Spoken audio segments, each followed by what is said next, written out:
deklarat për mediat lidhur me zbardhjen e ngjarjes së ndodhur ditën e djeshme në fshatin Balldren të Lezhës, ku mbetën të vdekur një çift bashkëshortës. Ndjekim deklaratën e drejtuesit policisë Lezhës.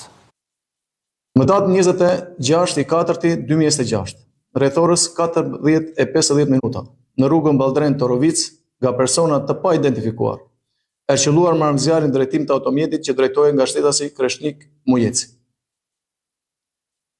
Për të hetuar dhe zbardhur ngjarjen, u ngrit një grup i posaçëm hetimor me specialistë e hetimit të krimeve të rënda në drejtorinë vendore të policisë Lezhë, Departamentin e Policisë Kriminale, si dhe ekspertët më të mirë të kriminalistikët, të cilët në drejtimin e prokurorisë kanë vidhuruar intensivisht veprimet hetimore në vendin e ngjarjes dhe një sër veprimesh të tjera me metoda proaktive në funksion të zbardhjes dhe dokumentimit të plot ligjor të saj.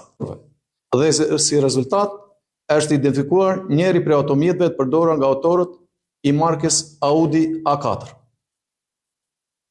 Në vijim të hetimeve të thelluara dhe profesionale, analizimit të çdo prove që lidhej me ngjarjen, u bë mundur identifikimi i autorëve të dyshuar dhe konkretisht shtetasit AM, 22 vjeç, FM, 36 vjeç dhe RM, 23 vjeç, banues në Lezhë.